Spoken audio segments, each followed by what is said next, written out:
자, 여러분 잘 쉬셨습니까? 집에서 강의 들으시느라고 애쓰시죠? 여기 이렇게 있으면 아주 기분이 좋은데 여러분들은 집에 계시니까 아주 몇 배 힘드실 것 같아요. 그래서 다음 주에 여기 나오세요. 그럼 편안하니까. 여기 되게 좋습니다. 옆에 지금 시장이 좋고요. 자, 저는 이 재래시장 이런 데를 너무 좋아했어요. 또 옛날에 제가 자랐던 고향이 우리 집이 바로 시장 같이 있었습니다. 그래서 대장간 소리가 들리고 그런 데서 살았기 때문에 또 그럴 수도 있는데요. 자, 이제 선택의 공로는 은혜와 유기의 합당한 형벌, 이 제목 자체가 전부 다를 이야기해 주고 있습니다. 66페이지에 보시면 이제 선택과 유기의 예정으로 가는데요. 작정 중에서 우리 인생의 구원의 작정, 그래서 일부를 택하시고 일부는 택하지 아니하심, 그러니까 버리심 이렇게 하시지 말고 그냥 두심, 그게 유기예요. 본래 그냥 두어도 죽어요. 우리 인생은 전부 다. 그런데 그냥 두심이 유기입니다. 그러니까 그것을 우리가 선택과 유기를 이중애정이라고 합니다. 이건 우리 개혁 측에만 우리에게만 있어요. 그래서 이중애정론이라고 해요. 이중애정론.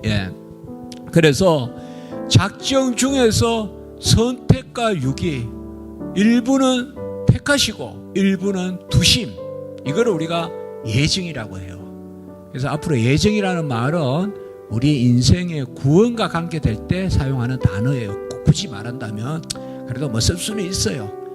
근데 그걸 하도록 예정했다 이런 말은 작정했다고 쓰면 좋고요. 예정은 하나님의 자녀로 택함 받게 예정되었다. 이럴 때 예정이라는 말을 쓰면 좋아요. 그러나 뭐 크게 여러분들 그냥 쓰시는 대로 쓰시면 돼요. 그래서 우리가 선택에는 공로 없는 은혜가 있고, 선택에는 공로 없는 은혜가 있고, 그리고 유기에는 합당한 형벌이 있다. 그러니까 우리가 그냥 이중애정론이랄까, 이제 우리가 여기가 이중애정론입니다. 이중애정론은 우리가 개혁신학에만 있는 거예요. 이중애정론은 루터 안에도 없고 에슬리 안에도 없고 알미니 안에도 없어요. 선택과 유기의 교리, 이걸 우리가 이중애정론이라고 합니다. 이중애정론. 그러니까 뭐 말이 거창하지 그냥 선택과 유기입니다. 그래서 우리 타락한 인류는 하나님이 순전하게 지었으나 타락했잖아요. 그냥 두면 다 뭐예요? 그냥 두면 다 사망이에요. 모든 인류는 그냥 두면 사망이에요. 그걸 유기라고 하는 거예요. 유기라는 것은 그냥 두심이에요. 그냥 두심. 그러니까 합당한 형벌을 받는 거예요. 막 하나님이 끌어내리는 게 아니다 이 말이에요. 이거 오해하시면 안 돼요.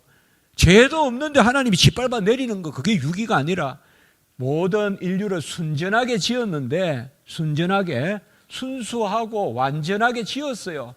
순전하게 지었는데 인간이 자기 의지로 타락해서 모든 인류가 사망해. 자, 여러분 지금 100m 100m는 그럴까요? 한 500m 앞에 낭떠러지가 있어요. 그런데 기차 두 대가 레일로 싹 달려가면서 둘 다 확 밟고 있어요. 시속 200km를 밟는다 합시다. 요새 막 SRT, KT에서 생각하고.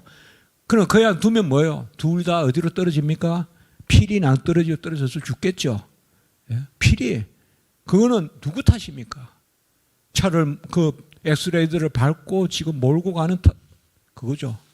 그런데 그냥 두면 합당한 형벌을 받는 거예요. 그게 사망이에요. 유기는 합당한 형벌이에요. 합당한 형벌. 라틴어로는 포에나 데비타라고 하는데 이 말은 뭔가 하면 데비트라는 말이 빚이라는 말도 되고 쌓아놨다는 뜻도 돼요. 여러분들 미국에 가시면 제일 먼저 데비트 카드를 만들어야 돼요. 크레딧 카드 말고 데비트 카드. 데비트 카드는 뭐예요? 적립해 놓은 만큼만 쓸 수 있는 거. 크레딧 카드는 못 만들려. 아예 크레딧이 없으니까. 그러면 데비트 카드를 만들죠. 아, 내가 뭐 $10,000 넣어놓고, 그리고 아파트 계약하러 가죠. 현금은 안 받아요, 또 미국에는. 그러면 그때 데비트 카드를 쓰는 거예요. 그 체크를 끊고 이렇게 하잖아요. 그 단어예요. 라틴어로 합당하단 말은. 그래서 형벌이 포에나거든요. 라틴어로 퍼니시먼트 같은 단어예요. 그러니까 내가 저지른 형벌을 받는 게 유기예요. 하나님이 짓밟아 내리는 게 아니라 그냥 놔두면 기차가 쑥 가가지고 떨어 죽는 거예요. 그러면 뭐예요? 다른 기차는 하나님이 탁 낚아채서 올라가는 거죠. 이거는 뭐예요? 바로 공로 없는 은혜다 이 말이에요. 공로 없는 은혜. 그냥 놔두면 죽는데 그 기차는 탁 끌고 올라간단 말이에요. 하나님이. 요거는 바로 메리트가 없는 은혜다. 라틴어로 그라티아 인 메리타라고 그래요. 제가 라틴어 그냥 쓰는 것은 개념화를 여러분들 시켜주려고. 이게 중요한 거예요. 이게 핵심이에요. 그러니까 유기는 그냥 두심이에요. 하나님이. 그러니까 보통 우리가 보면 청년들 이렇게 지도하다 보면 왜 하나님은 어떤 사람은 짓밟아 내리고 어떤 사람은 그냥 끌어올리고 그게 아니라는 거예요. 짓밟아 내리는 게 아니에요. 그냥 두심이라는 말이에요. 그냥 두심이 유기다 이 말이에요. 사실상 저주라는 개념은 그냥 두시는 거예요. 그냥 두시는 거. 그냥 싹 가가지고 낙떨어지가 있는데 툭 이렇게 되는 거예요. 근데 한 대는 나머지 한 대는 다 끌어올린다 이 말이에요. 그래서 어떤 것은 하나님이 무조건적 공로 없는 은혜를 베풀고 어떤 사람에게는 그냥 두신다. 이게 바로 성경의 가르침에 따른 이런 것을 바로 선택과 유기, 이것을 창세전에 작정했다. 이걸 우리가 예정이다라고 이야기하는 거예요. 그러니까 작정 중에서도 선택하고 유기하는 그것에 관한 작정을 우리가 예정이라 부른다. 자, 그래서 뭐 제목만 여기에 아멘이 된다면 내용은 그대로 우리가 받으면 되는 거죠. 하나님 자신의 영광의 현실을 위하여 그의 작정으로 어떤 사람과 천사들은 영원한 생명에 이르게 하시고, 이게 영생이에요. 이 영생은 우리가 성경에서 영생은 하나님의 자녀됨이며 어떤 사람을 하나님의 자녀로 삼으셨고 앞으로 영생이다 이렇게 하면 하나님의 완전한 자녀됨 이렇게 딱 정의를 내리시면 돼요. 영생은 안 죽고 사는 거 불사가 아니고 자녀됨을 영생이라고 해요. 성경은 성경의 의미대로 이해해야 돼요. 그래서 어떤 사람은 영원한 생명에 이르도록 했고 이 영원한 생명은 바로 자녀됨이고 다른 사람들은 영원한 죽음에 이르도록 했다. 이 영원한 죽음은 바로 사망의 형벌, 하나님을 떠남 이런 겁니다. 예정되고 미리 정해진 천사들과 사람들은 특별히 불변하게 지명되었다. 이게 바로 예정론이죠. 창세전에 예정되었다. 선택된. 그 수는 확실하고 확정되어 늘어날 수도 줄어들 수도 없다면 그 수가 창세전에 정해졌다. 그 수가 다 차기까지 주님은 오시지 않는다. 그 말은 맞는 말이죠. 당연히. 창세전에 택함받은 백성들의 수가 찰 때 주님이 오시겠죠.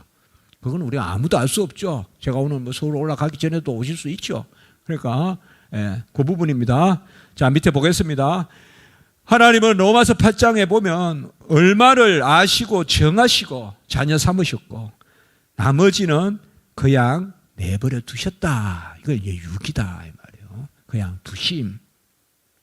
로마서에 보면 계속 반복해서 듣죠. 그들의 욕심대로 그들의 또 그냥 내버려 두사. 그게 유기입니다. 이 선택과 유기의 작정을 예정이라고 부르고 우리가 기독교 강조에서 이 부분을 잘 학자들이 조명하지 않는데 제가 이제 저는 뭐 라틴어 이런 걸 이제 제가 아시다시피 기독교 강조제 라틴어로 이제 번역했지 않습니까? 전부 다. 제가 또 어느 시기에 여러분들 소개 좀 할게요. 기독교 강조 꼭 읽으시고요. 거기에 보면 칼빈이 아까 이야기했듯이 선택된 사람에게는 공로 없는 은혜를 베푸시고 요건 그냥 제가 라틴어를 그냥 줬습니다. 그라티아가 라틴어로 그라티아는 영어로는 그레이스입니다. 인메리타는 뭐예요? 메리트가 공로잖아요. 임이니까 공로가 없는 그러니까 대체로 유추가 되죠. 우리가 라틴어를 하든 안 하든요. 공로 없는 은혜 이게 선택이고 그리고 유기된 자는 마땅한 헌별. 데비타는 뭐라 그랬어요? 아까 내가 쌓은 거 내가 빚진 거 꼭 빚만을 이야기하는 게 아니에요. 데빗이란 말은 내가 한 만큼이나 뜻이요. 내가 한 만큼 포에나란 말이 퍼니시먼트거든요. 영어로. 그래서 이게 가장 정확한 거예요. 그래서 선택은 공로는 은혜, 무조건적 은혜, 유기는 마땅한 보험, 합당한 보험. 그것이 바로 이중애정이다. 그러면 성경에는 어떻게 나옵니까? 어떤 사람은 영원한 생명에 이르게 하시고 어떤 사람은 영원한 죽음에 이르게 하셨다. 이런 개념은 계속 나오죠. 양과 염소를, 양은 영생에, 염소는 영벌에, 이런 개념들 있잖아요. 어떤 사람은 긍휼의 그릇으로, 아까도 나왔지만 로마서 9장에, 이거는 선택된 사람이죠. 긍휼이란 말이 뭐예요? 그냥 불쌍히 여기는 거죠. 어떤 사람은 진노는 뭘까요? 그냥 두시는 거죠. 판단 가운데 두시는 거죠. 어떤 사람은 너는 내 아들이다, 내가 오늘 너를 낳았다라고 시편 2편 7편에 말하라고, 어떤 사람들에게는 내가 너를 도무지 알지 못한다라고 말한다 이 말. 그래서 슬피 울며 이를 갈미 있다. 어떤 사람들은 문에 들이고 어떤 사람은 문 밖에 두신다 이 말이에요. 이게 선택과 유기 개념입니다, 성경에서. 어떤 사람들은 의의 종으로 삼으시고 어떤 사람은 죄의 종으로 삼으신다. 이게 로마서 6장에 많이 나오죠. 이제 우리는 불의와 불법의 병기가 아니라 뭐다? 의의 병기다. 의의 종이다. 이런 개념 나오잖아요. 이건 선택이죠. 어떤 사람은 은혜 아래, 어떤 사람은 율법 아래 그냥 두신다. 이것도 성경에 계속 나오는 거죠. 바로 은혜 아래 우리를 주셨다. 로마서 6장 14절. 의의 종은 은혜 아래에 있는 사람들이에요. 우리는. 그러나 죄의 종, 불의의 종, 불법의 종은 여전히 율법의 저주 아래 있는 사람들이다. 그래서 선택과 유기를 분명히 말하고 있다 이 말이에요. 천사도 어떤 천사는 하나님이 선하게 작정하셨고 어떤 천사는 악하게 작정했어요. 그러나 한 가지 알 것은 천사는 언약의 당사자가 아닙니다. 언약에는 항상 대표의 원리가 있기 때문에 나중에 우리가 더 나눌게요. 사람과는 언약을 맺었어요. 그래서 아담이 타락함으로 모든 인류가 타락했죠. 언약에는 이런 모든 게 정가라고 해요. 그러나 천사는 각각 타락이에요. 천사는 한 천사가 타락해서 모든 천사가 타락했다 이런 개념이 없어요. 그래서 일단 그렇게만 보시면 되겠고요. 거기에 보면 로마서 5장 12절, 21절, 고린도후서 5장 21절 그것만 줄 잘 치놓으세요. 이게 가장 대표적으로 언약의 대표성을 뜻하는 가장 중요한 구절이에요. 한 사람으로 모든 사람이 사망에 이르게 됐다. 그래서 모든 사람이 그냥 놓으면 다 죽어요. 전 인류가 다 사망의 형벌 가운데 놓인다고요. 그 중에 일부만 공로 없는 무조건적 은혜를 베푸셔서 선택하셨다 이 말이에요. 그래서 사실상 애정론의 핵심은 유기는 당연한 거고 한 가지만 사실 중요한 거라고요. 무조건적 선택이 애정론의 핵심이라고요. 그래서 여러분들이 가르치고 또 자녀들하고 할 때 너무 선택유기 이렇게 하지 마시고 우리는 다 죽을 수밖에 없다. 다 죽었다. 그런데 일부를 택하셔서 하나님이 정한 자를 부르시고 부른 자를 어렵게 하시고 로마서 8장 30절에 일부를 하나님이 부르셔서 어렵다 여기셨다. 그걸 이야기하면 그게 이중애정론이에요. 그러니까 너무 거창하게 자꾸 선택유기 너무 자꾸 이야기하면 아직 약한 사람들은 오해해요. 왜 일부는 하나님이 사랑 베푸고 일부는 그냥 놔둬서 불공평해. 자꾸 이렇게 이야기한단 말이에요. 그러니까 그렇게 말하지 말고 같은 거라도 모든 인류가 타락해서 사망에 속하고 진노의 자녀다. 이러면 다 아멘 하거든요. 그거는 결국 유기를 이야기한 거고 금방. 그게 그 유기를 이야기한 거라고요. 그런데 일부는 하나님이 택하셔서 무조건적 은혜로 자녀 삼으시고 영생을 베푸셨다. 그것도 아멘 하거든요. 그러면 이중 애정론 아멘 한 거예요. 그럼 넘어가면 되는 거예요. 그러니까 다 같은 이야기예요. 자, 디모데후서 1장 9절의 말씀에 보면 하나님이 우리를 구원하사 거룩하신 소명으로 부르시면 행위대로 하심이 아니요 오직 자기의 뜻과 영원 전부터 그리스도 예수 안에서 우리에게 주신 은혜대로 하심이라. 자기의 뜻, 창세전에 하나님의 작정, 예정, 그리고 그리스도 안에서 이 말은 그리스도의 의로 값주고 사신 자들. 그럼 여러분들 그리스도의 의의 값은 얼마의 값일까요? 택함 받은 백성들의 구원의 값이 그리스도의 의의 값이에요. 이걸 우리가 제한 속죄라고 그래요. 아셨죠? 제한 속죄. 그러니까 제한 속죄는 선택과 유기 교리에 하고 같이 가는 거예요. 도르트 신경에 제한 속죄.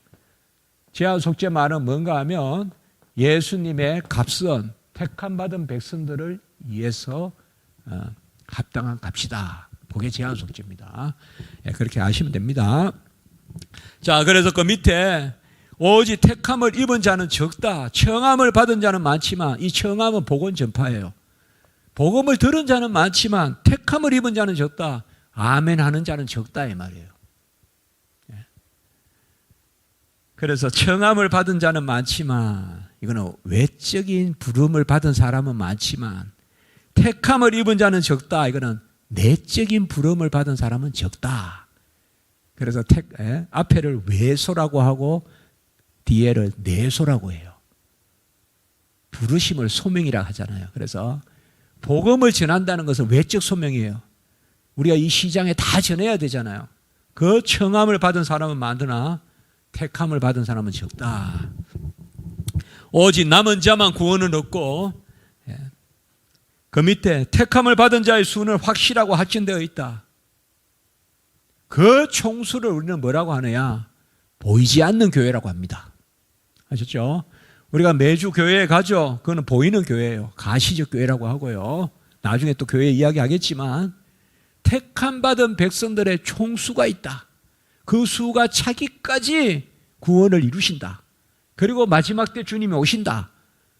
그 택함 받은 백성들의 수, the whole number of the elect, 이게 바로 보이지 않는 교회예요. 나중에 나옵니다. 제가 금방 말했던 이게 그대로 나옵니다. 웨스트민스터 신앙고백서에. 택함 받은 백성들의 총수로 이루어진 하늘에 있는 흐다한 증인의 무리, 그런 개념이 바로 보이지 않는 교회의 개념입니다. 그리스도는 택함 받은 자들을 위하여 구원하려고 자신을 대속물로 주셨다. 이걸 제한 속죄라고 합니다. 아까 썼죠, 제가. Limited Atonement. 튤립의 L이죠, L. 튤립. 도로또 신경 튤립의 L이 이 뜻이에요. 택함 받은 백성들을 위한 값, 공로. 그것이 바로 그리스도의 의다.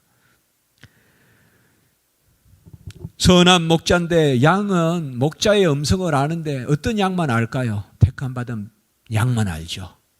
이런 게 다 선택 교리입니다. 선택은 각 개인에게 주어지고 불변합니다. 혈통을 보고 낮게 여기고 구원하시는 것이 아니고 부모의 믿음이 구원의 조건이 되는 것도 아닙니다. 각자 부르시는 것입니다. 각자 선택하는 겁니다. 가정을 선택하는 게 아닙니다. 지역을 선택하는 게 아닙니다. 혹 그런 섭리가 있을지라도 그 지역을 다 선택할 수도 있겠죠. 그러나 선택은 각각 선택입니다. 각각 선택입니다. 68페이지에 각자의 이름이 하늘의 생명체에 기록되고 히브리스에 빌리브스에도 있죠. 그러니까 천국의 시민권, 우리의 이름이 그곳에 기록되어 있다. 그리고 첫째 줄에 내가 너를 지명하여 불렀나니, 지명하여 불렀나니 각각의 구원을 하나님이 창세전에 정하셨다. 그 정하심은 불변하고 거짓됨도 없다. 아무도 우리를 주님의 손에서 빼앗을 자가 없다. 누가 우리를 그리스도의 사랑에서 끊으리요? 높음이나 깊음이나 정사나 건세나 환난이나 핍반이나 기근이나 누가 우리를 그리스도의 사랑에서 끊으리요? 이것도 바로 선택의 불변성을 이야기합니다. 자, 2절 선택의 무조건성과 불가항력적인 은혜. 아까 이야기했죠. 공로 없는 은혜니까 무조건적 은혜죠. 이거 간단히 답이 나온 거죠. 두 대가 가는데 저거는 뭔가 좋아 보이고 해서 아니에요. 그냥 한 대는 택한 거예요. 한 대는 두신 거예요. 그건 무조건적 선택이라고 합니다. 아까 우리 기억나십니까? 예지예전론은 뭐라 그랬어요? 될만할 싹을 보니까 될만하니까 예정했다. 이거 로마 캐톨릭의 신인 합력설에 따른 예지예전론이고 우리는 무조건적 선택교리, 무조건적 예정교리 이렇게 이야기하면 됩니다. 자, 그래서 거기 보시면 영원하고 불변하는 의도와 뜻의 비밀스러운 계획과 기뻐하심에 따라, 기억나십니까 여러분들? 기뻐하심에 따라, 원하심에 따라, 뜻하심에 따라 세 단어 이야기했죠. 이건 무조건성을 이야기한다. 제가 다시 쓰지 않을게요. 기뻐하심에 따라 이런 말은 무조건성이에요. 그냥. 내가 기뻐한다 이거죠. 뭐. 내가 즐거워서 한다 이거죠. 무조건적이죠. 이게. 그런데 하나님의 뜻은 무조건적이지만 하나님은 공의의 하나님이시니까 값은 치르시죠. 그 값을 누가 치르세요? 예수가 치르시죠. 그게 바로 그 옆에 그리스도 안에서의 선택이다. 무조건적 선택이 돼. 값이 있어야 된다. 그게 결국 제한 속죄 개념. 제한 속죄가 가장 중요해요, 여러분들. 튤립에서. 그거 제가 논문에서 발표했었어요. 예. 세계 신학기가 그걸 잘 몰라. 도로트 신경에서 가장 중요한 건 제한 속죄 교리예요. 그 뭐냐? 예수님의 공로는 택함 받은 사람들만 이해한 것이란 거예요. 예. 그리고 그들에게만 믿음을 주셨다. 예. 그리고 전적 타락. 예. 끝까지 견인하신다. 그게 튤립이잖아요. 예. 그래서 여기도 바로 그 말씀이에요. 자, 그래서 그 네 줄 바로 밑에 내려와서 순전히 값없는 은혜와 사랑으로 말미암고, 그러면 우리는 어떻게 될까요? 솔라 그라티아가 있을 때 솔리데오 그로리아가 있다. 역시 기억나십니까? 예. 종교개혁은 솔라 피데, 오직 믿음인데 누굴 믿는다? 오직 그리스도, 솔로 그리스도. 근데 그리스도에 뭘 믿느냐? 그가 모든 의를 다 이루시고 우리를 구원하셨다는 은혜를 믿는다. 솔라 그라티아. 그러면 그 다음에 뭐가 따라온다? 오직 하나님께 영광. 그렇게 제가 솔라를 쭉 설명했잖아요. 그리고 이 네 가지가 다 어디에 기록되어 있다? 솔라 스크립추라. 그렇게 말씀했잖아요. 여기도 그대로 나오죠. 바로 그의 순전히 값없는 은혜와 사랑으로 솔라 그라티아, 오직 은혜. 그때 뭐예요? 영광스러운 은혜의 찬미에 이르게 된다. 솔리데오 그로리아. 그거죠. 그러니까 예정론이 왜 귀한가 하면 오직 은혜가 애누리 없이 표현되는 것이 선택이에요. 여러분 그 생각 해보셨습니까? 오직 은혜를 표현할 때 가장 귀한 것이 선택이라고요. 너 어떻게 교회에 오게 되냐? 아니, 아버지가 교회 다니셨어. 이것도 뭔가의 공로가 있는 것 같잖아요. 너 어떻게 교회에 오게 되냐? 교회 옆집에 살아서. 그것도 너 어떻게 교회에 오게 되냐? 내가 너무 힘들어서 뭔가 의지할 게 필요해서. 그것도 뭔가 내 공로 같잖아요. 근데 너 어떻게 하나님 믿게 되냐? 어떻게 교회 오게 되냐? 하나님이 나를 택하셨어. 이러면 무조건적이죠. 사실 선택이란 말이 가장 무조건성을 드러내는 귀한 단어예요. 선택에는 뭔가 내 공로가 들어가 있어요. 선택은 오직 하나님의 은혜예요. 그래서 이 예정론 교리가 중요한 거예요. 예정론에 아멘이 있다는 것은 무조건적 하나님의 사랑, 은혜, 솔리데오 그로리아, 오직 은혜, 전적 은혜, 오직 하나님께 영광. 그게 바로 예정론으로부터 나온다 이 말이에요. 예정론이. 그 예정론 교리의 유익함이 거기에 있다 이 말. 예정론은 너는 뭐 아니야, 나는 그래. 그거는 사람을 막 분리시키고 그게 목적이 있는 게 아니라, 이거는 그냥 당연한 이야기잖아요. 중요한 건 이거라 했잖아요. 죽었던 내가 무조건적 은혜로 구원받아서 하나님께 영광을 올리는 거. 여기서 하나 더 나가면 그 감사, 그 속령 가운데 지상의 삶을 감사하면서 사는 거. 그게 이제 청교도적 삶이라고 해요, 그거를. 그게 청교도적 삶이 예정론으로부터 나온다고요. 무조건적 은혜를 감사하는 삶의 표현. 직업이야 어찌됐든 직업 소명설. 기천이 없고 직업에 기천이 없고 직업도 하나님이 주신 것이다. 그래서 내 집은 작지만은 교회는 크게 짓고 그리고 옆에 도서관 짓고 병원 짓고 그게 청교도 사상이거든요. 그게 기초가 뭐냐? 이 예정론에 있다는 말이에요. 그러니까 청교도 사상의 가장 중요한 게 예정론이에요, 사실. 예정론. 그래서 예정론과 함께 항상 예정론에는 뭐가 따라오냐? 성도의 구원의 확신이 따라온다고요. 영어로 어슈어런스라고 해요. 어슈어런스, 확신. 이게 청교도 사상이에요. 청교도 사상의 신학적 기원을 이야기하라 그러면 이걸 이야기하면 돼요. 예정론의 무조건 선택에 대한 성도의 이 땅에서의 확신, 그 가운데 나는 하나님의 자녀임을 확신하는 가운데 살아가는 거. 그래서 주일 성수하고, 예? 그리고 음란하지 않고 또 술 같은 거 이런 거 멀리하고 이제 그런 게 다 이제 청교도 정신입니다. 자, 바로 68페이지에 그 밑에 하나님이 영생을 주식으로 작정된다는 다 믿게 돼요. 믿음이 선택보다 앞서지 않습니다. 선택이 있으니 믿게 되는 것입니다. 믿어서 선택되는 게 아니고. 그것도 항상 중요합니다, 여러분들. 믿어서 선택되는 게 아니고 선택했기 때문에 믿는다. 믿음을 선물로 주신다. 일한 것이 없이 하나님께 의로 여기심을 받는 사람의 복. 이게 로마서 4장 6절에 나오거든요.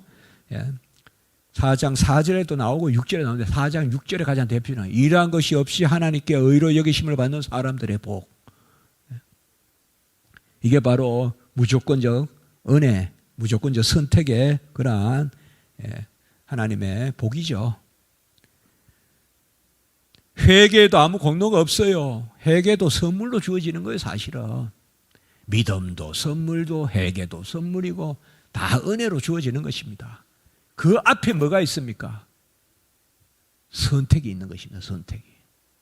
혈통으로나 육통으로나 사람의 뜻으로 난 것이 아니에요. 아까도 인용했지만 오직 하나님께로 난 자들이니라. 그게 바로 선택이죠.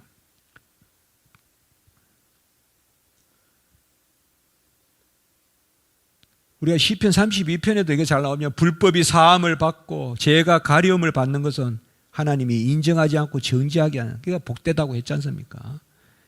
하나님은 믿음을 의로 여기는데 믿음도 구원의 선물이죠. 에베소 2장 8절. 믿음도 선물로 주신다. 오직 하나님께로 난 자만이 그리스도를 믿는다. 선택이 앞선다 이 말이에요. 사실 모든 우리의 아멘의 은혜의 아멘은 창세전의 선택으로부터 시작되죠. 그게 그리스도 안의 선택이죠. 이 말은 뭐예요? 그리스도의 의 가운데 공의의 하나님이 사랑으로 우리를 무조건적 사랑으로 택하셨다. 69페이지 두 점은 나요. 선택은 전적으로 하나님의 뜻과 경륜에 따른 것이고 계획에 따른 것이다. 경륜을 하나님의 질서라고 보면 돼요. 여러분들 앞으로 경륜이란 말이 나오면 하나님의 질서, 본래 하나님 나라의 하나님의 집안의 질서, 그런 개념이에요. 경륜이란 말이요. 영어로 이코노미인데, 그러니까 선택은 하나님의 뜻과 경륜과 계획에 따른 것이고 그의 기뻐하심에 따른 것이다. 기뻐하심, 원하심, 뜻하심, 이 세 단어는 무조건성을 뜻해요. 무조건성. 왜 하나님 나를 자녀 삼으셨어요? 내가 그것을 기뻐해서. 이거 무조건적이에요. 내가 그걸 원하노라. 그 다음에 뭐야? 내 뜻이야. 이거 절대 무조건성이에요, 이거. 네, 전에 한번 이야기했어요.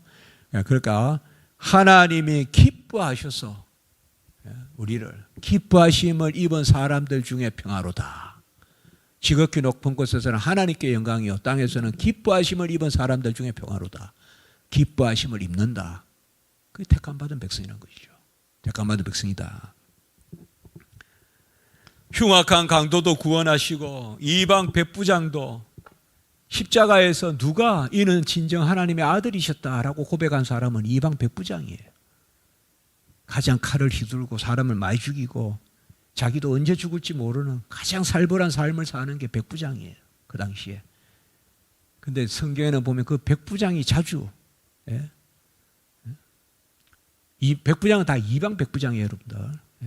이방 백부장이라고요. 백부장 고넬료. 그 다음에 또 뭐요? 내 수하에 있는 자라도 오라 하면 오고 가라 하면 갈 텐데 왜 예수님 직접 가십니까? 말씀만 하소서. 그 네 믿음이 크다. 그 백부장. 그리고 십자가에서 예수님 돌아가시고 난 다음에 이는 진정 하나님의 아들이었다라고 고백한 백부장. 백부장 자주 나오죠. 사실은 살벌한 인간이에요. 옛날 우리 어릴 때 시골에서 해병대가 시내버스를 타면 전부 떨었어요. 그런 게 백부장이라고요. 옛날에 제가 고등학교 때 차를 타고 한번 이제 집에 가는데 시골에 해병대가 탄 거예요. 어른도 없고 무도 없고 막 그래요. 그 당시 그런 게 있었어요. 요새는 잘 모르죠. 요새 세대는. 예.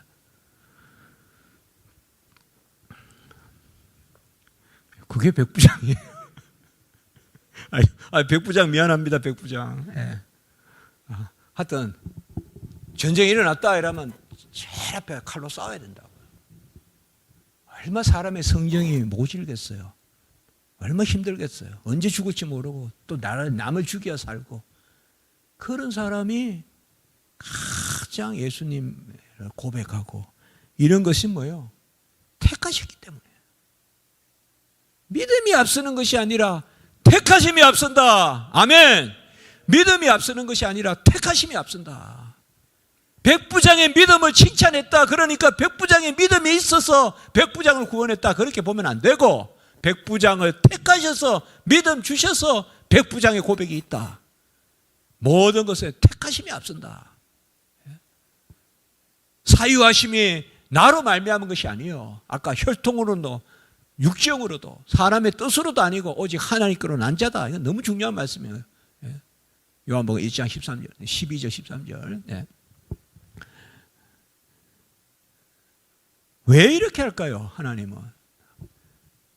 아까도 그랬죠. 전쟁을 앞두고 왜 할례하라 할까요? 왜 신발 벗으라 할까요? 왜 만나 매출하게 끊어버리실까요? 영광 받으시려고. 입술에. 조용하라 이거야. 그리고 소리만 질러라. 너들 하는 건 아무것도 없어. 조용하게 있다가 송영만 해. 찬송만 해. 할렐루야라고 했잖아요. 제가 아까 여리고의 마지막 외침은 소원의 외침. 소원은 뭐예요? 그렇게 됐다고 미리 지금 감사하는 게 소원이에요. 소원은 내 공로 아닙니다, 여러분들. 소원은 하나님과 무슨 거래하는 거 아니에요. 내가 먼저 뭐 드리니까 하나님은 내 믿음 보고 갚아주세요. 그 소원 아니에요. 소원은 미리 된 줄 알고 지금 땡겨서 감사하는 게 소원이에요. 소원은. 그게 바로 여리고성을 도는 이스라엘 백성의 함성이 소원의 함성이다. 송영의 함성이다. 그래 볼 수 있죠. 어떻게 보면 우리도 언제가 하나님의 기도의 응답의 때입니까? 이 송영의 때가 기도의 응답의 때라고. 내가 했다라고 하면 아직 기다리게 만드신다고요, 하나님. 나는 아무것도 할 수 없고 하나님이 하십니다. 기도도 하나님이 시켜서 합니다. 이 정도 되면 이제 하나님이 하시는 거예요. 기도도 내가 하는 게 아니라 하나님이 시켜서 합니다. 나성에게 기도의 자리에 나오지 않을 수 없게 하셔서 합니다. 하나님이 그 아들에게 주신 자는 누구나 다 그리스도께로 나아갑니다. 내게로 부른 자는 하나도 하나님이 떠나지 않게 하신다. 식견이 있어서 그리스도를 믿게 될 자 아무도 없고 하나님이 먼저 사랑하셔서 미리 아시고 정하시고 정하신 자를 부르시고 그래서 택하시고 정하시고 부르시고 의롭다 하시고 영화롭게 하시고 거룩하게 하시고 영화롭게 하시고 이거 구원 서정이라고 해요. 우리가 구원 순서. 거기에 제일 먼저 항상 뭐가 있느냐? 선택이 있다 이 말이에요. 선택이. 그러니까 모든 우리에게는 무조건인데 한 가지가 있다면 뭐가 있습니까? 택함이 있다 이거죠. 택함. 그것으로부터 시작됩니다. 그 택함을 오죽하면 긍휼의 그릇이라고 했을까요? 어떤 사람은 그릇을 내가 준비한다고 또 생각해요. 긍휼의 그릇이라니까. 그릇은 그러면 또 누가 준비할까요? 제가 설교 때 그렇게 한 비유를 든 적이 있어요. 비유가 될지 모르는데 뭐 설교할 때 저는 비유는 안 드는데 거의. 자전거 튜브. 그 자전거를 제가 좀 타거든요. 삼천리 자전거가 있어 우리 집에요. 삼천리 자전거. 그리고 우리 집 옆에 양재천이 있어요. 거기는 세계적인 얼마 아름다운지 몰라요. 잉어가 얼마나 많은지 정말 고기반 물반. 밤에 이렇게 저녁 때 식사하고 내려가면요 물이 꿈틀꿈틀해요. 전부 잉어예요. 잉어 엄청 많아요. 그거 옛날 같으면 그냥 싹 잡아가지고 그냥 집에 가서 꽈먹고 하면 될 텐데 그 양재천에 잉어 엄청 많고요. 꽃도 온갖 꽃 서초동 잘 살잖아요. 막 꽃도 막 심어놓고 해서 온갖 꽃도 많아요. 그래서 자전거에 대한 생각을 많이 해요. 제가 타면서 튜브에 바람을 넣을 때 튜브가 먼저 넓어져서 바람이 들어옵니까? 바람이 들어가야 튜브가 자리를 잡죠. 그렇잖아요. 내가 이제 넓어졌으니까 바람아 들어오라 이렇게 안 하잖아요. 마찬가지예요. 은혜가 들어와야 공간이 생겨요. 예? 은혜가 들어와야 공간이 생긴다고. 은혜가 들어와야 그릇이 생긴다고요. 그릇도 은혜가 들어와야 돼요. 맞잖아요. 은혜가 들어올 공간을 내가 어떻게 마련해요? 은혜가 들어와야 튜브에 바람이 들어와야 튜브가 늘어나지. 내가 먼저 늘어놓을 테니까 바람을 들어오라 말도 안 되는 이야기잖아요. 맞잖아요. 그러면 긍휼의 그릇은 뭐야? 전부 무조건적이에요. 오직 은혜, 전적 은혜. 아멘. 오직 은혜, 전적 은혜. 준비도 없어요. 준비가 있다고 말하는 사람들이 알미니안이고 루터란이에요. 우리는 준비조차 없어요. 우리는. 예? 사전적 은혜 개념 이런 게 없다고요. 사전적 준비 단계에서 하나님이 깨우치게 해서 최소한 믿음을 거부하지 않은 은혜 공로조차는 있어야 된다. 이게 알미니안 생각들이거든요. 루터란 생각이고. 우리는 뭐예요? 거부하지 않은 것도 내 공로 아니에요. 그것도 하나님의 공로예요. 불가항력적인 은혜를 거부하지 않은 것도 하나님의 은혜라고요. 그게 우리 개혁신학이에요. 이건 우리 개혁신학밖에 없어요. 그것에 여기가 서 있다. 그때야만이 솔리 데오 그로리아예요. 그게 오직 하나님께 영광이에요. 무슨 촛불을 더 밝히고 무슨 거창하게 옷을 입고 십자가를 높이 매달고 이게 흔들고 그런다고 성령이 아니라 오직 하나님께 영광 이러면 그게 성령이에요. 그래서 웨스트민스터 신앙고백서는 영광의 신경이다라고 할 수 있는 거예요. 영광의 신경이다. 하나님의 주권이고 하나님이 다 하셨고 우리는 전적인 영광을 하나님께 돌린다.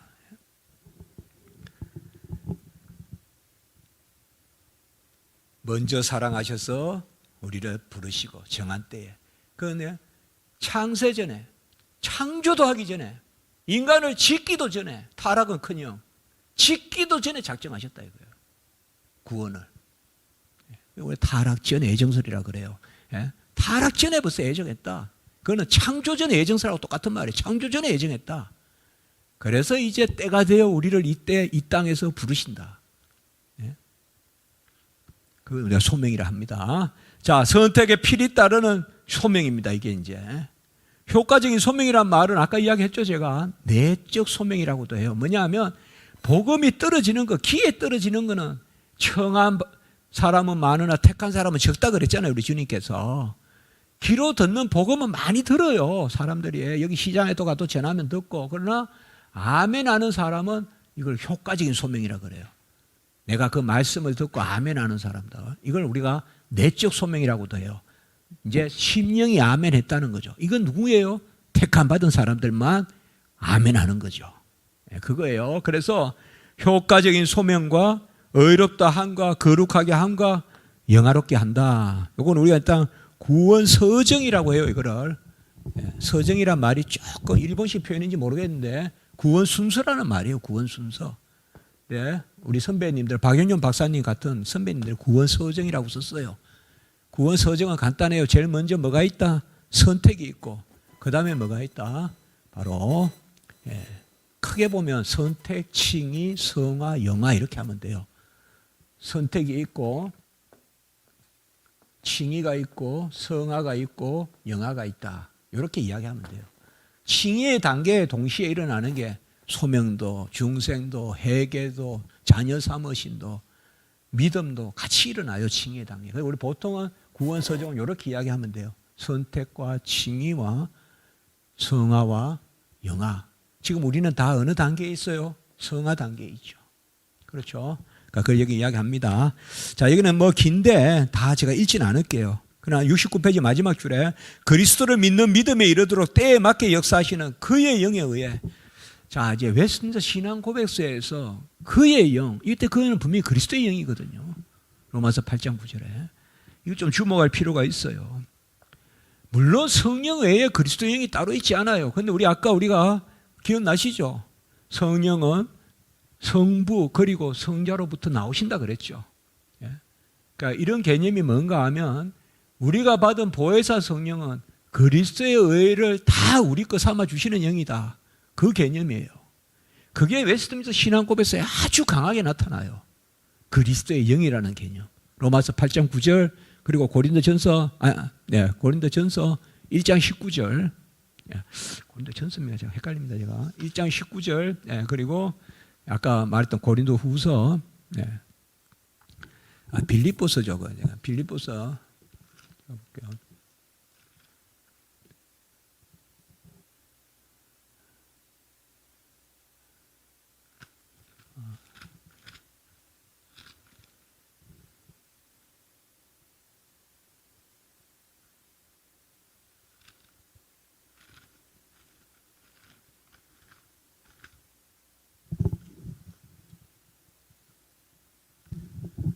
간혹 이렇게 보면 제가 갑자기 너무 평범한 구절인데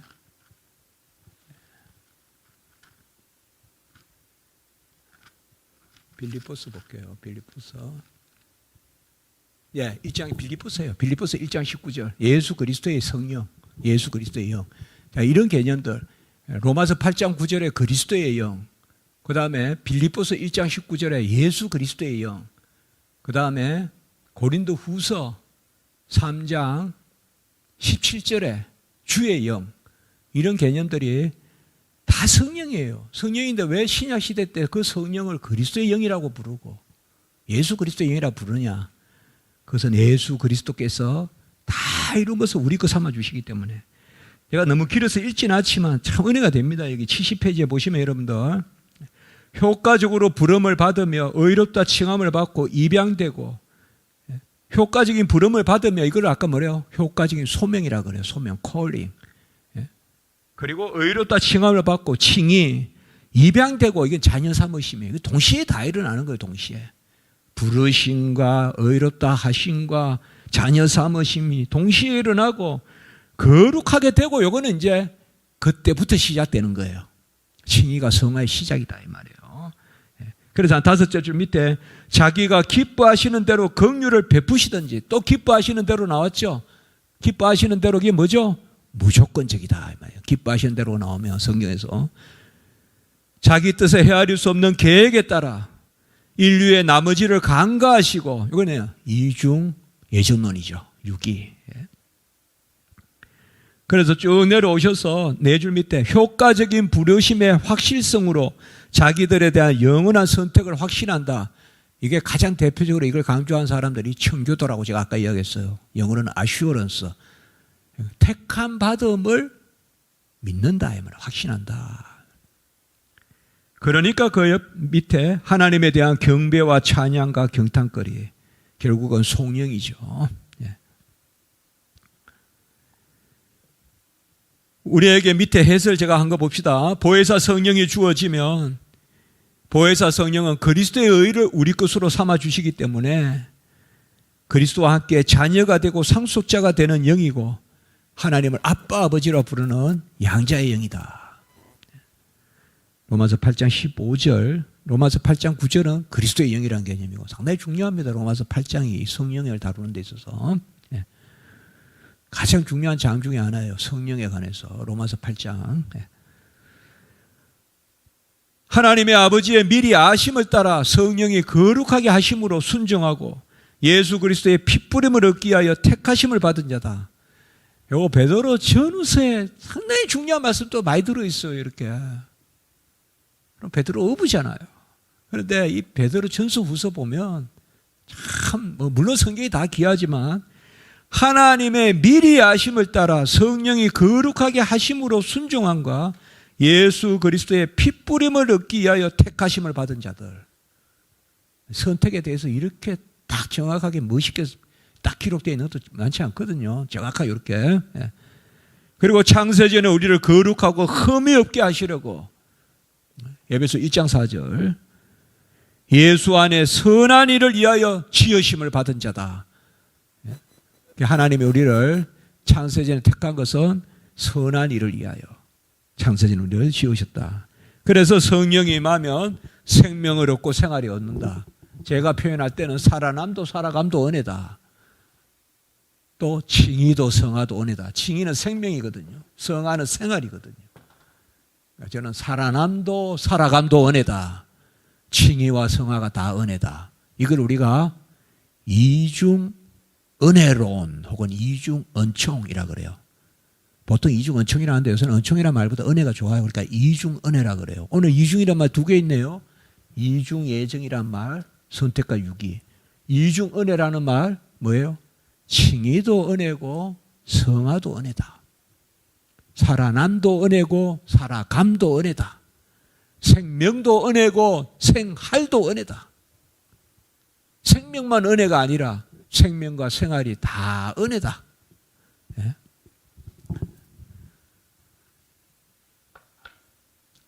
사실 오늘 우리가 되게 숨가쁘게 온 거예요. 그렇죠. 지난주부터. 하나님은 누구신가? 그분은 삼위로 계시다. 그분은 모든 것을 작정하시는데 그 작정 중에 우리 인생에 우리 인간을 일부를 자녀 삼으시는 그 선택과 유기의 작정을 하신다. 그것이 우리의 전 구원 과정의 전적 은혜로 역사한다. 그것을 칼빈은 먼저 오늘 이야기했습니다. 자, 6장 다음 만물과 사람의 창조. 이게 이제 6번째 강의입니다. 이제 여러분 이제 갑자기 문 교수 왜 저기 갑자기 빨리 나갈까? 빨리 나가는 게 아니라 첫 시간에 항상 성경 하나님의 어떠하신 그게 귀합니다. 그리고 이제 앞으로 예수 그리스도의 구원의 의 그걸 우리가 또 살펴보겠죠. 자, 74페이지 봅시다. 자, 이제 만물과 사람의 창조예요. 이제는 크게는 하나님의 뜻을 살펴봤어요. 그 중에 가장 중요한 거 예정론. 그래서 잘 기억하세요. 하나님이 먼저 창세전에 뭘 하셨느냐? 모든 것을 정하셨다. 그 중에 모든 것을 정하심이 작정인데 작정 중에서 선택과 유기의 작정을 뭐라고 한다? 예정이라고 한다. 그걸 먼저 말씀하시고 그 가운데 뭘 했다? 창조했다 이 말이에요. 창조보다 앞서는 것이 뭐다? 하나님의 자녀에 대한 선택이 앞선다 이 말이에요. 그러니까 타락 전에 벌써 예정했다. 창조 전에 벌써 예정했다. 그래서 창세 전에 우리를 그리스도 안에서 작정하셨다. 에베소 1장 4절이죠. 그러니까 아주 성경적인 순서를 쫓아가고 있는 거죠, 지금.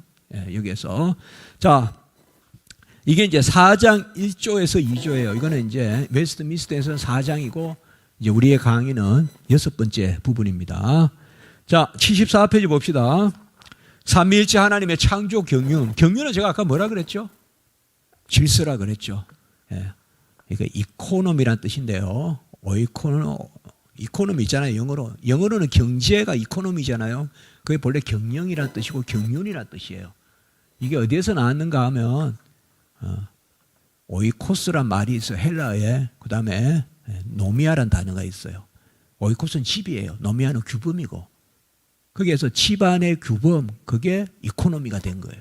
그걸 우리는 경륜이라고 번역하면 돼요. 그러니까 쉽게 생각하면 삼위일체 하나님의 창조 질서, 이 정도로 생각하면 돼요. 특별히 이때 질서는 뭐냐? 자신의 뜻을 역사상 이루시는 질서, 그 정도로 생각하면 돼요. 경륜은.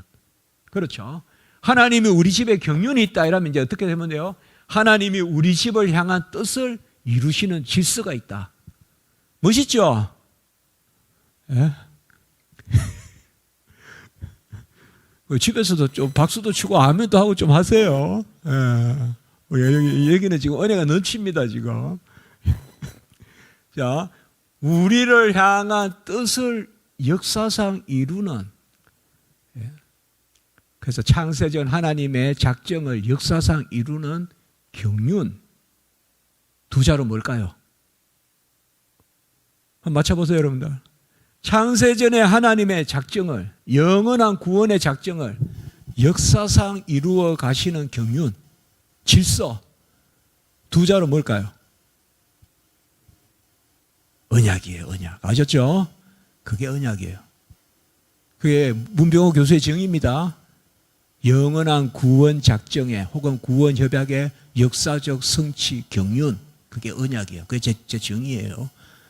그러면 역사적 성취 경륜이란 말은 뭘까? 역사적으로 성취해 가시는 하나님의 질서, 그게 언약이란 말이에요. 그게 구약 신약이라고요. 언약이다. 그러니까 경륜이란 말 참 귀하죠. 근데 너무 막연하고 어렵게만 느껴지는데 그렇게 보지 마시고, 우리가 다 뭐 집에도 질서가 있잖아요. 가풍이 있고.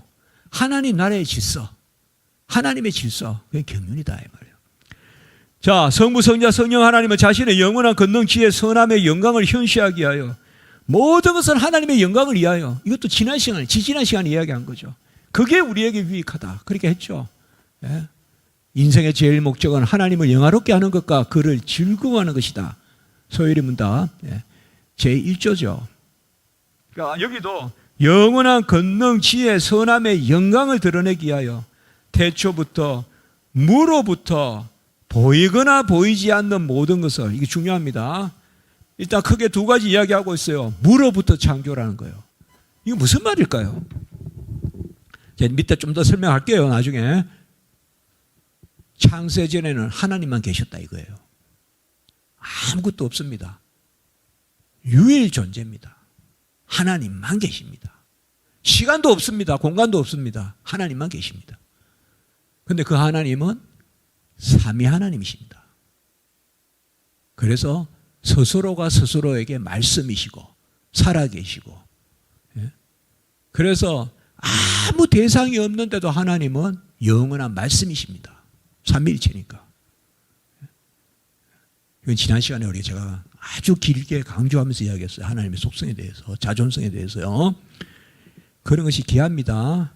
자, 무로부터 지었고, 또 한 가지, 보이거나 보이지 않는 모든 것을 지었다. 이 말은 보이는 것만 지으신 것이 아니라 보이지 않는 것도 지었다. 예컨대 영혼, 이런 것도 안 보이는 거잖아요. 천사, 안 보이는 거잖아요. 천사는 영혼으로만 존재하거든요. 그러면 이런 것도 다 지으셨다.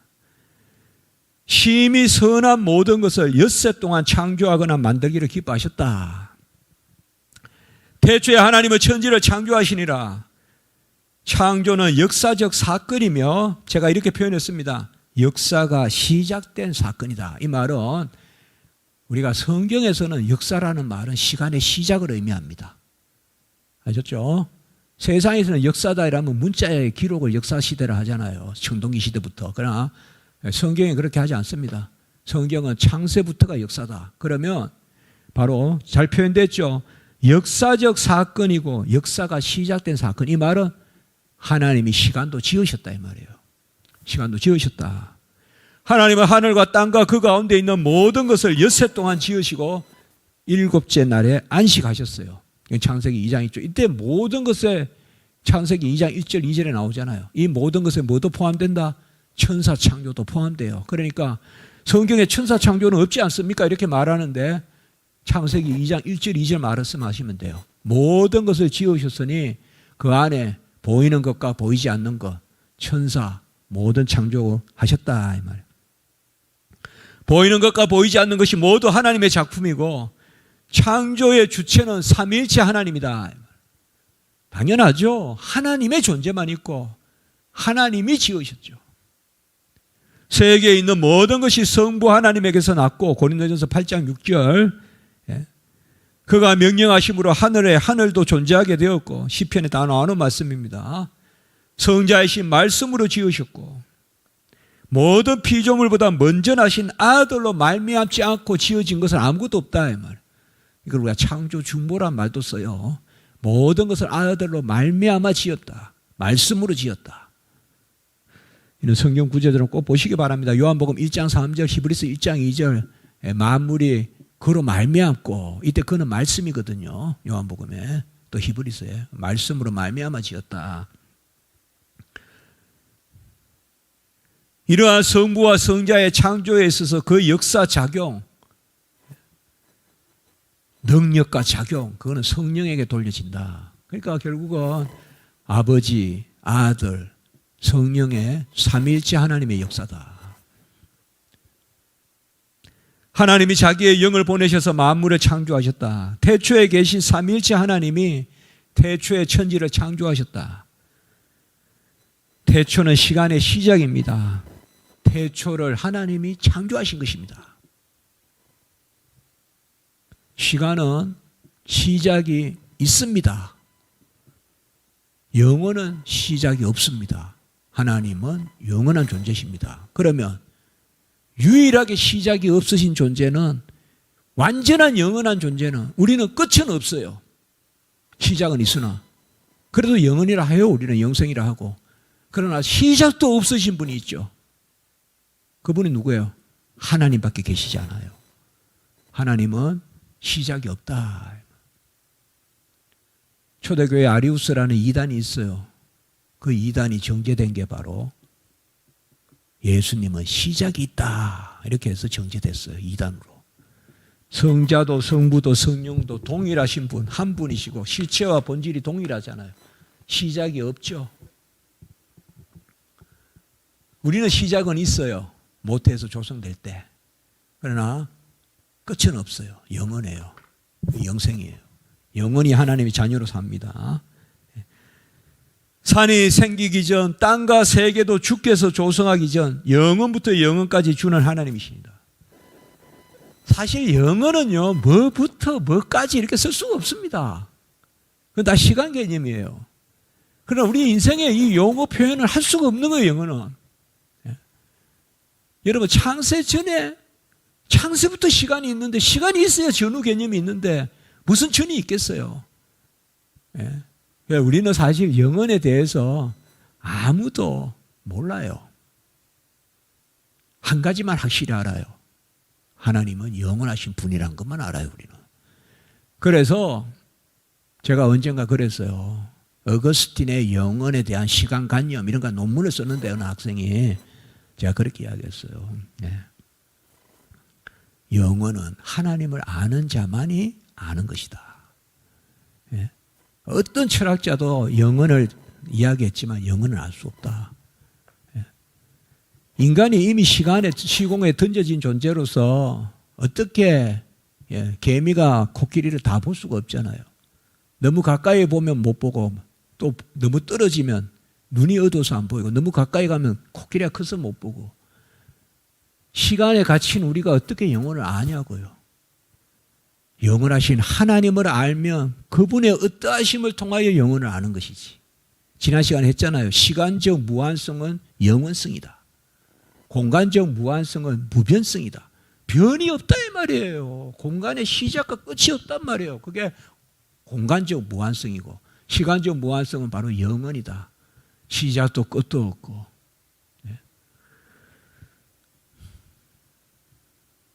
하나님은 자존하시며 시작이 없으시나 시간과 공간은 시작이 있습니다. 피조물이에요.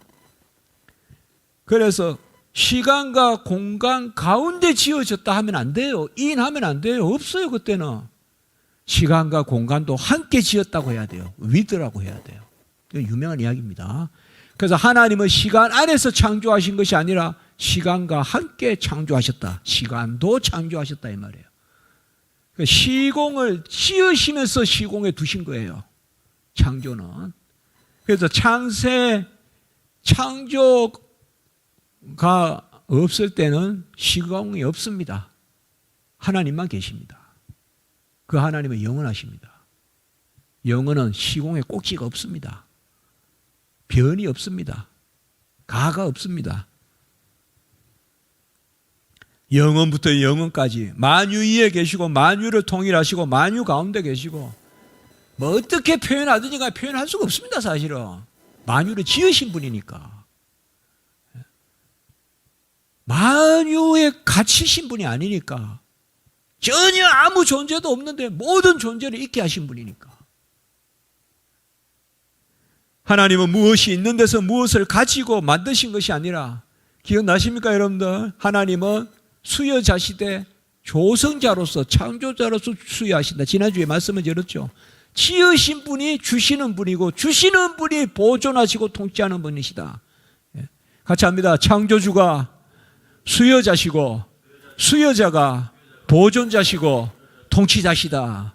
제가 그렇게 말씀했잖아요. 크레아토로 창조주가 라르기토로 기브를 주시는 분이고 주시는 분이 콘세르바토로 보존자시고 컨저브 하시는 분이고 그분이 구베르나토로 거버먼트란 말이 통치한다는 뜻이에요. 다스리는 분이다. 그러니까 뭐예요? 모든 것은 무로부터 창조다. Creation out of nothing. 요거는 바로 엑스 니힐로. 요거는 우리가 좀 기억할 수 있겠죠. 니힐이란 말이 영이라는 뜻이거든요. 그래서 없는 데서 창조하셨다 이 말이에요. 옮겨서 지으신 것이 아니라 없는 데서 창조하셨다. 여러분 오늘은 제가 여기까지만 해야 될 것 같습니다. 조금 시간이 제가 차를 타는 시간이 태평교회로 옮겨와서 조금 더 걸립니다. 그래서 여기까지는 다음 주부터 무로부터 창조 그 부분부터 다음 주에 또 볼게요. 여러분 그냥 꼭 하나만 부탁할게요. 갈로의 성경은 그냥 넘어가면 안 된다. 그래서 아까도 말씀드렸지만 성경 구절을 한 구절이라도 네 구절로 만드는 그 기쁨 그게 이번에 강좌를 통해서 있었으면 좋겠다. 그게 제 작은 바람입니다. 감사합니다. 여러분 건강하십시오.